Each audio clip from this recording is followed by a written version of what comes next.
তো হেই ভিউয়ার্স, কেমন আছেন সবাই? আশা করব সবাই ভালো আছেন। তো আজকে আমরা এক্সপ্লেন করছি কিউব মুভিটা। আর এই মুভিটা বানানো হয়েছে খুবই সুন্দর একটা গল্প নিয়ে। আসলে একবার চিন্তা করুন, যদি এমন একটা জেলে আপনাকে বন্দি করে দেয়া হয় যেই জেলের আগা মাথা নেই, মানে যেই জেল থেকে আপনি কেন পৃথিবীর কেউই পালাতে পারবে না, তাহলে ব্যাপারটা কেমন হবে? সেই সমস্ত ব্যাপারটাই দেখবো আজকের এই ভিডিওতে। তো চলুন কথা না বাড়িয়ে শুরু করি আজকের ভিডিও। তো এই গল্পের শুরুতে আমরা দেখতে পারি একটা লোককে, যে কিনা অদ্ভুত একটা রুমের মধ্যে বন্দী ছিল। আসলে এই রুমটা ছোট ছোট দরজার মাধ্যমে বিভিন্ন রুমের সাথে কানেক্টেড ছিল। আর আমরা দেখতে পারি এই লোকটা প্রচণ্ড ভয়ের মধ্যে ছিল। সে বুঝতেই পারছিল না কোন দিকে কি করবে। এই জন্য সে ছোট্ট একটা দরজা ওপেন করে একটা লাল রঙের রুমের মধ্যে চলে আসে। তবে যখনই সেই রুমটার মধ্যে পা রাখে, তখন কিছু ভয়ঙ্কর জিনিস এসে তার উপরে আক্রমণ করে দেয়, যেই জন্য তার সেখানেই মৃত্যু হয়ে যায়। আর তখন অন্যদিকে আমরা দেখতে পারি ভিভিজি ও সিনজি নামের দুইটা ছেলের সাথে চুহারু নামের একটা বাচ্চাও এমন একটা রুমের মধ্যেই বন্দী ছিল। তবে তারা তিনজনের একজনও বুঝতে পারছিল না তারা এই রুমের মধ্যে আসলো কি করে, মানে তাদেরকে এখানে আনা হলো কিভাবে। এই জন্য তারা ব্রেইনের উপরে বেশি প্রেশার দিয়ে চিন্তা করা শুরু করে। তবে তখনই একটা জুতা তাদের রুমের মধ্যে চলে আসে। আসলে এটা ছিল হিরোশি নামের অন্য একটা কয়েদির। আসলে এই জুতার মাধ্যমে হিরোশি এইটা চেক করছিল যে এই রুমের মধ্যে ভয়ঙ্কর কিছু আছে কিনা, মানে এই রুমে আসলে তার মৃত্যু হবে কিনা। আর এর একটু পরে আমরা দেখতে পারি আসাকা নামের একটা মেয়েও এই রুমের মধ্যে চলে আসে। আর এরপরে হিরোশি ছাদে ঝুলে ঝুলে উপরের একটা দরজা খোলার ট্রাই করে। আর যখনই সে দরজাটা খুলে ফেলে, তখন সেই লাশটা নিচে এসে পড়ে, যেই লাশটা আমরা মুভির শুরুতে দেখতে পেয়েছিলাম। মানে সেই লোকের লাশটা নিচে পড়ে। আর এইটা দেখার সঙ্গে সঙ্গে সবাই প্রচণ্ড ভয় পেয়ে যায়। এখন এইটা দেখার পরে সেনজি দ্রুত দ্বিতীয় দরজাটা খুলে সেটা দিয়ে পালিয়ে যাওয়ার ট্রাই করে। তবে তখন হিরোশি তাকে আটকায়। আর সে জুতার মাধ্যমে সেখানে কোনো ভয়ঙ্কর কিছু আছে কিনা সেটা চেক করে। আর যখনই সে জুতাটাকে নিচে ফেলে, তখন সেই জুতার মধ্যে আগুন ধরে যায়। তো এরপরে হিরোশি তাদের সবাইকে বলে যে আসলে কিছু কিছু রুমের মধ্যে মৃত্যুর ফাঁদ পাতা হয়েছে, যেগুলোর মধ্যে যখনই আমরা পা রাখি তখন সেন্সরের সাহায্যে ডিটেক্ট করা হয়। আর এরপরে বিভিন্ন রকমের জিনিস দিয়ে আমাদের উপরে আক্রমণ করা হয়। এই জন্য এই কথাবার্তাগুলো শোনার পরে তারা সবাই জুতা ফেলে ফেলে রুমগুলো পার করা শুরু করে। আর ফাইনালি তারা এমন একটা রুমের মধ্যে চলে আসে যেখানে কাজুমাসা নামের একটা লোককে তারা পেয়ে যায়। এখন তাদেরকে দেখার সঙ্গে সঙ্গেই কাজুমাসা বলে যে আমি হচ্ছে গিয়ে কোম্পানির এক্সিকিউটিভ। আসলে তার মনে হচ্ছিল যে তারা হয়তোবা কোম্পানি থেকেই তাকে সেভ করতে এসেছে। তবে যখন তারা বলে যে না, তুমি হচ্ছে গিয়ে আমাদের মতোই একজন কয়েদি আর আমরা হচ্ছে তোমার মতো একজন কয়েদি, তখন তার মাথাটা প্রচণ্ড গরম হয়ে যায় আর সে পুরোপুরি শকড হয়ে যায়। তবে যাই হোক, এরপর তারা সবাই মিলে আবারও নতুন নতুন রুম পার করা শুরু করে। তারা প্রত্যেকটা জিনিস দিয়ে সেন্সর চেক করে করে আস্তে আস্তে করে সামনের দিকে যাওয়া শুরু করে। তবে এমন করেই যখন একটা রুম তারা পার করছিল, তখন তাদের চোখে একটা নাম্বার পড়ে। আসলে এই নাম্বারটা প্রত্যেকটা রুমের দরজায় লেখা থাকতো। তো এরপরে ইউবিজিকে একটা রুম চেক করতে পাঠানো হয়। তবে যখন সে জুতাটা নিচে ফেলে, তখন জুতাটা মাটিতে টাচ করার আগেই সে তুলে ফেলে। আর এরপরে যখনই তারা সবাই সে রুমের মধ্যে ঢুকে পড়ে, তখনই এখানে সমস্ত লাইট বন্ধ হয়ে যায়। আর ভয়ঙ্কর একটা ধারালো জিনিস আস্তে আস্তে করে উপর থেকে তাদের দিকে আসা শুরু করে। এখন এইটা দেখার পরে সবাই প্রচণ্ড ভয় পেয়ে যায়। আর এইটা তারা ক্লিয়ারলি বুঝতে পারে যে ইউবিসির একটা ভুলের জন্য এখন তারা সবাই মরতে যাচ্ছে। এখন এই জন্য এগুলো দেখার পরে তারা দ্রুত প্রত্যেকটা দরজা খোলার ট্রাই করে। তবে কোনো দরজাই খুলছিল না, কারণ প্রত্যেকটা দরজা লক করে দেওয়া হয়েছে। এই জন্য ফাইনালি বাধ্য হয়ে তাদেরকে নিচের দরজাটা খুলে সেখান দিয়েই যেতে হয়। তবে এই ধারালো জিনিসটা দেখার পরে ইউবিসি পুরোপুরি শক্ট হয়ে গিয়েছিল। সে এখানে পুরো পাথরের মতো জমে গিয়েছিল, সে কোনোভাবে নড়তেই পারছিল না। তবে ফাইনালি একেবারে শেষ মুহূর্তে তার একটা বন্ধু এসে তাকে সেখান থেকে টেনে কোনো রকমে সেখান থেকে সেভ করে ফেলে।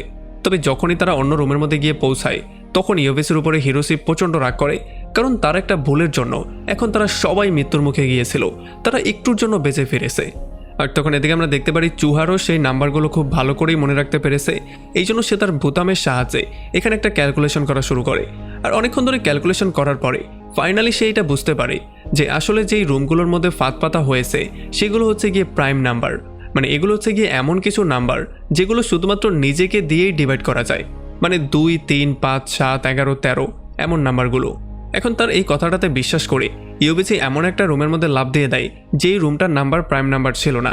আর লাফ দেওয়ার পরে তার তেমন কিছুই হয় না, যার মানে সে পুরোপুরি সঠিক ছিল। আর এই ক্যালকুলেশনের সাহায্যে তারা খুব সহজেই রুমগুলো পার করা শুরু করে।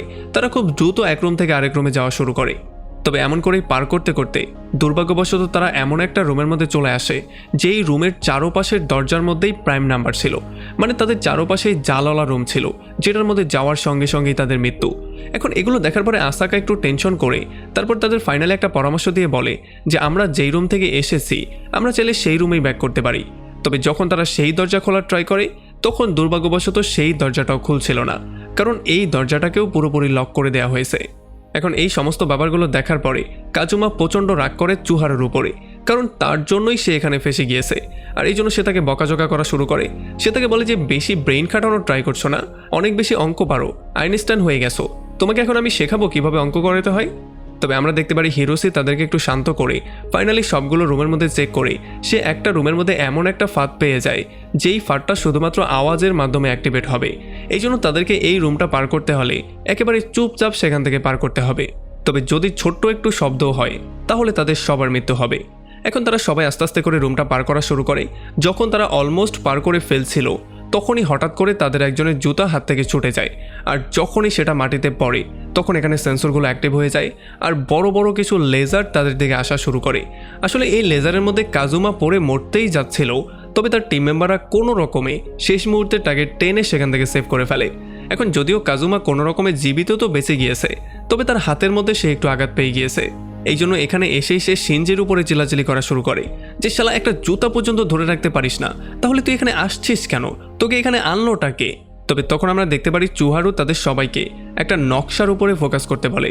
আসলে এই নকশাটা একটা দরজার উপরে আঁকা ছিল। এখন এইটার মাধ্যমে তারা বুঝতে পারে যে এখানে আশেপাশে যতগুলো রুম আছে সেগুলো প্রত্যেকটা কিউবের আকারে বানানো। এই জন্য হয়তোবা তারা চারপাশে শুধু ঘুরছেই, কোনোভাবে তারা বেরোতে পারছে না। এই জন্য তাদেরকে সেই রুমটা খুঁজে বের করতে হবে যেটা একেবারে কিউবের কোনায়, কারণ সেখান থেকেই তারা চাইলে বেরোতে পারবে, এছাড়া তাদের কাছে অন্য কোনো অপশন নেই। তবে তখনই এখানে লাইটগুলো বন্ধ হয়ে যায় আর এটার মধ্যে বিষাক্ত গ্যাস আসা শুরু করে। এই জন্য তাদেরকে বাধ্য হয়ে দৌড়ে অন্য একটা রুমের মধ্যে যেতে হয়। তবে তারা এইটা বুঝতে পারছিল না যে প্রাইম নাম্বার না হওয়া সত্ত্বেও এই রুমের মধ্যে কেন ফাঁদ পাতানো হয়েছে। এখন যেহেতু তাদের কাছে কোনো অপশনও নেই, এই জন্য তারা বাধ্য হয়ে দৌড়ে সেই রুমের মধ্যে চলে আসে। তবে যখনই তারা এই রুমের মধ্যে আসে তখন তারা দেখতে পারে সেই লোকের ডেড বডি এখানে পড়ে আছে, যেই লোকের ডেড বডি আমরা মুভির শুরুতে দেখতে পেয়েছিলাম। যার মানে এইটা ক্লিয়ার যে তারা ঘুরতে ঘুরতে সেই জায়গায় চলে এসেছে যেই জায়গায় তারা শুরুতে ছিল। তবে আমরা দেখতে পারি এই কথায় শিনজি একেবারে একমত ছিল না। সে বলে যে দেখো, যেহেতু এই রুমগুলো ঘুরছে এই জন্য হয়তোবা তার লাশটা অন্য রুম থেকে এখানে চলে এসেছে। তবে হিরোশি এই কথার সাথে একমত ছিল না। সে বলে যে দেখো, আমাদের কাছে সময় খুবই কম আছে, আমাদেরকে যে কোনো মূল্যে এখান থেকে বেরোতে হবে, আমাদের শুধু সামনের দিকেই যেতে হবে, এগুলো নিয়ে ডিসকাস করার সময় আমাদের নেই। তো এরপরে পরের রুমে যাওয়ার সঙ্গে সঙ্গে ইয়োবিচি হিরোশিকে জিজ্ঞেস করে যে তোমার জন্য কি বাইরে কেউ ওয়েট করছে? তখন সে বলে যে হ্যাঁ, আমার জন্য আমার ওয়াইফ অবশ্যই ওয়েট করছে, আর যদি আমি দ্রুত বাসায় ব্যাক না করি তাহলে হয়তোবা সে টেনশন করা শুরু করে দিবে। তবে তখনই এই পুরো জেলটা কাঁপা শুরু করে, আর এই কাঁপার জন্য চুহারু একটা রুমের মধ্যে পড়ে যায় যেই রুমের মধ্যে ফাঁদ ছিল। আর যখন ইয়োবিচি এটা দেখতে পারে তখন সে তাকে সেভ করার জন্য সেও সেই রুমের মধ্যে লাফ দেয়। এখানে এসে সে দেখতে পারে ভয়ঙ্কর কিছু লেজার তাদের উপর আক্রমণ করছে। এখন প্রথম লেজার থেকে সে চুহারুকে কোনোভাবে সেভ তো করে ফেলে, তবে এমন করে সে কয়টা লেজার থেকে নিজেদেরকে সেভ করবে, তারা খুব দ্রুতই এখানে মারা যাবে। তবে এই সমস্ত ব্যাপারগুলো দেখার পরে হিরোশি তাদেরকে সেভ করতে চলে আসে আর সে তাদের দুজনকে কোনো রকমের রুম থেকে বের করে দেয়।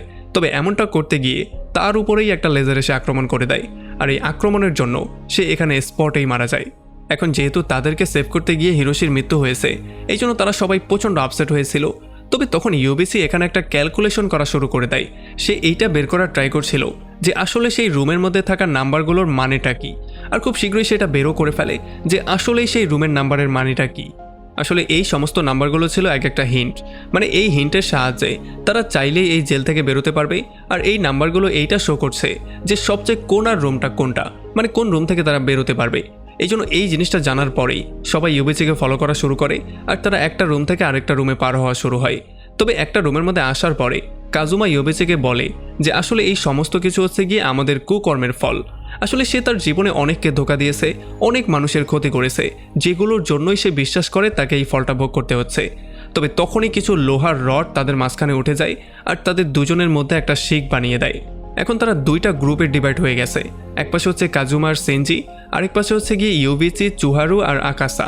এখন যেহেতু তারা এটা ক্লিয়ারলি বুঝে গিয়েছে যে তারা আর কখনোই একসাথে মুভ করতে পারবে না, এই জন্য কাজুমার সিনজির সিদ্ধান্ত নেয় তারা নিজের বুদ্ধির ইউজ করবে আর নিজের মতো করে এখান থেকে বেরিয়ে যাবে। আর অন্যদিকে ইয়োবিচি, চুহারু আর আসাকাও সিদ্ধান্ত নেয় তারাও নিজের মতো করে এটাকে পার করবে। এই জন্য তারা এদিক দিকে পার করা শুরু করে আর ওরা ওই দিক দিয়ে পার হওয়া শুরু করে। আর এরপরে যখন ইয়োবিচির গ্রুপ একটা রুমের মধ্যে চলে আসে তখন তারা দেখতে পারে তাদের সামনে বিশাল বড় একটা স্ক্রিন। আসলে এই স্ক্রিনে একটা ভিডিও প্লে করা হয়, যেই ভিডিওটা ছিল ইয়োবিচির পুরনো একটা হিস্টোরি। আসলে এখানে সে দেখতে পারে যে তার বাবার নির্যাতনে বিরক্ত হয়ে তার ভাই হিরোটো একটা বিশাল বড় সিদ্ধান্ত নিতে যাচ্ছিল। তবে এমন মুহূর্তেও ইউবিজি তাকে সাহায্য করে না, সে সেখানে চুপচাপ দাঁড়িয়ে সমস্ত ব্যাপারগুলো দেখছিল। আর ফাইনালি তার ভাই হিরোটো বিরক্ত হয়ে এমন একটা পদক্ষেপ নিয়ে ফেলে যেই পদক্ষেপের কথা এখন পর্যন্ত মনে করলে ইউবিজির শরীর পর্যন্ত কেঁপে যায়। আর যখন দ্বিতীয়বার সে এই ভুলটা দেখতে পারে তখন তার অবস্থা আরও বেশি খারাপ হয়ে যায়, সে একেবারে হাল ছেড়ে দেয়। তবে তখনই আবার তার মনে হয় যে সে তার এই ভুলটাকে যেই কোনো মূল্যে শুধরাবে, এইটার প্রায়শ্চিত্ত স্বরূপ সে যে কোনো মূল্যে চুহারু আর আসাকাকে এখান থেকে বের করেই ছাড়বে। আর তখন এদিকে আমরা দেখতে পারি কাজুমা বারবার করে শিনজিকে দোষারোপ করছিল, প্রত্যেকটা জিনিসের দোষ সে তাকেই দিচ্ছিল। আসলে কাজুমা জোয়ান লোকদেরকে দেখতেই পারে না, কারণ সে নিজে বুড়ো হয়ে গেছে, এই জন্য জোয়ান লোকদেরকে সে সহ্যই করতে পারে না। এই জন্য শিনজিরও মাথাটা প্রচণ্ড গরম হয়ে গিয়েছিল, সে আর এগুলো নিতে পারছিল না। এই জন্য সে কাজুমার মনোযোগ অন্যদিকে ঘুরিয়ে দিয়ে একটা দরজার সাহায্যে তাকে সেখানেই শেষ করে দেয়। আর এদিকে চুহারও মনে করছে যেহেতু ইউবিজি তার ভাই হিরোটোকে সেভ করতে পারেনি, তার মানে সে হচ্ছে গিয়ে বিশাল বড় কাপুরুষ। এই জন্য সে কোনোভাবেই তাকে সহ্য করতে পারছিল না, কারণ তার ভাই হিরোটোর মতো ব্যবহার তার সঙ্গেও তার ঘরে করা হতো। এই জন্য সে ফাইনালি একটা রুমের মধ্যে লাফ দিয়ে এই সমস্ত ব্যাপারটার সমাধান করার সিদ্ধান্ত নেয়। তবে যখনই সে সেই রুমের মধ্যে লাফ দেয় তখন একেবারে শেষ মুহূর্তে ইউবিজি এসে তার হাতটা ধরে ফেলে। তবে তখনই তার নজর পড়ে তার হাতের একটা ক্ষতর দিকে, আর এইটা দেখার পরে সে বুঝতে পারে যে তার অবস্থা ঘরের মধ্যে কেমন। এই জন্য কোনো রকমে সে তাকে টেনে উপরে তুলে তাকে বুকে জড়িয়ে ধরে, কারণ সে ফাইনালি বুঝতে পেরেছে যে সে তার ভাইকে সেভ করতে না পারলেও সে অন্তত চুহারুকে সেভ করতে পেরেছে। আর তখনই আসাকা তাদের দুজনকে বলে যে আমরা একেবারে কোনা রুমের মধ্যে চলে এসেছি। এখন যখনই তারা এসে চেক করে তখন তারা দেখতে পারে আসলেই তারা কোনা রুমে চলে এসেছে। তবে এইটা হচ্ছে গিয়ে একটা বিল্ডিংয়ের মতো, পুরো এই জেলটা একটা বিল্ডিংয়ের মতো বানানো হয়েছে যেটার চারপাশেই রুম দিয়ে ভরা। এখন তারা এমন একটা রুমও দেখতে পারে যেটা লিফটের কাজ করে, আর এইটাই হচ্ছে গিয়ে সেই রুম যেই রুম দিয়ে তারা বেরোতে পারবে, এছাড়া আর অন্য কোনো ওয়ে নেই। আর এই জন্য ইউবিজি দ্রুত একটা ক্যালকুলেশন করে সেই রুমের দিকে যাওয়া শুরু করে যেই রুমের কাছে সেই লিফটটা আছে। এখন যখন তারা এক এক করে রুম পার করছিল তখন হঠাৎই একটা রুমের মধ্যে তাদের দেখা হয়ে যায় শিনজির সাথে। শিনজিকে দেখে প্রথমে তারা তো সবাই খুবই হ্যাপি ছিল, তবে পরবর্তীতে যখন তার শার্টে তারা রক্ত দেখতে পারে তখন তারা সবাই পুরোপুরি শক্ট হয়ে যায়। তারা এটা ক্লিয়ারলি বুঝতে পারে যে সে হয়তোবা তাকে মার্ডার করেছে। তবে শিনজি তাদেরকে মিথ্যা কথা বলে দেয় যে আসলে কাজুমার মৃত্যু হয়েছিল একটা ট্র্যাপ রুমে, আমি তো সেখান থেকে কোনো রকমে বেঁচে ফিরেছি, এই জন্যই আমার গায়ে রক্ত লাগানো। এখন ফাইনালি তারাও এই কথাটা বিশ্বাস করে তাকে সঙ্গে নিয়েই রুমগুলো পার করা শুরু করে। তবে তখন শিনজি একটা চাল করে তাদের সবাইকে একটা ট্র্যাপওয়ালা রুমের মধ্যে নিয়ে আসে, আর এখানে আসার সঙ্গে সঙ্গেই সে তার দোষটা স্বীকার করে নেয়। তবে এইটার জন্য তারা সবাই পালিয়ে যাওয়ার ট্রাই করে। তবে শিনজি গিয়ে ইউবিজির উপরে আক্রমণ করে দেয়। আর যখন ইউবিজি এটার কারণ জিজ্ঞেস করে তখন শিনজি তাকে বলে যে আমি যখন বাইরে একটা দোকানে কাজ করতাম তখন আমার খারাপ স্কেলের জন্য সবাই আমাকে বকাঝোকা করতো, সবাই আমাকে মারপিট করতো, সবাই শুধু এসে আমাকে জ্ঞান দিত। আর এই জন্য সে কাজুমাকে শেষ করে দিয়েছিল, কারণ কাজুমা বারবার করেই তাকে দোষারোপ করছিল, আর এখন সে তাদের তিনজনকেও মারতে চায়। এরপরে শিনজি ইউবিচির গলা চেপে ধরে, আর যখন ইউবিচি একেবারে মৃত্যুর মুখে চলে যায় তখন তার মনে পড়ে তার ভাইয়ের কথা। এই জন্য সে তার সমস্ত শক্তি দিয়ে শিনজিকে এত জোরে একটা ধাক্কা মারে যে উপরে লাগানো কিছু ট্র্যাপের মধ্যে শিনজি গিয়ে পড়ে যায়, যে জন্য তার সেখানেই মৃত্যু হয়ে যায়। আর এরপরে ফাইনালি ইউবিচি নিজেকে কোরবানি করে তাদের দুজনকে এই রুমটা পার করিয়ে দেয়। আর এদিকে চুহারু আর আসাকা ফাইনালি সেই রুমের কাছে চলে আসে যেই রুমটা ছিল লিফট রুম, মানে যেটা দিয়ে তারা বেরোতে পারবে। তবে আসাকা চুহারুকে সামনে যেতে বলে সে এখানেই ওয়েট করার সিদ্ধান্ত নেয়। আসলে সে চাইছিল যাতে করে বাকি মানুষদেরকেও এখান থেকে নিতে পারে। সে এটা বিশ্বাস করছিল যে যেহেতু তারা এই রুমের মধ্যে বন্দী, তার মানে এখানে আরও অনেক মানুষ আছে যারা এখানে বন্দী আছে। সে চাইছিল প্রত্যেককে নিয়ে বাইরে বের হতে, একা বেরিয়ে না যেতে। আর এরপরে চুহারু আস্তে আস্তে করে সামনের দিকে যাওয়া শুরু করে, আর সে একটা লাইটের কাছে চলে আসে। আর তখন এদিকে আমরা দেখতে পারি ইউবিচি প্রচণ্ড আহত হয়ে গেলেও সে এখনও জীবিত আছে, আর সে এখনও যে কোনো মূল্যে এই জেল থেকে বাইরে বেরোতে চায়। আর তখন আমরা জানতে পারি যে আসলে আসাকা হচ্ছে একজন ভয়ঙ্কর রোবট, সে কোনো মানুষ ছিল না। সে আসলে বিভিন্ন মানুষকেই ফাঁদের মধ্যে এনে ফেলে, আর তাদেরকে বিভিন্ন রকমের টেস্ট করে তাদের কুকর্মের শাস্তিগুলো সে তাদেরকে দেয়। আর এর একটু পরেই সে চলে আসে আরও একটা রুমের মধ্যে অন্য কিছু মানুষের কাছে, আর আবারও শুরু হয়ে যায় এই মৃত্যুর খেলা। আর এমনই একটা ভয়ঙ্কর পয়েন্টে এই পুরো মুভিটা এখানেই শেষ হয়ে যায়। তো আমাকে কমেন্ট করে জানান কেমন লাগলো ভিডিও। যদি ভালো লাগে তাহলে অবশ্যই একটা লাইক করবেন, আর যদি এখনও আমাদের চ্যানেলটা সাবস্ক্রাইব করে না থাকেন তাহলে প্লিজ করে ফেলুন। তো আমাদের দেখা হবে অন্য কোনো ভিডিওতে অন্য কোনো একদিন। Till then, take care.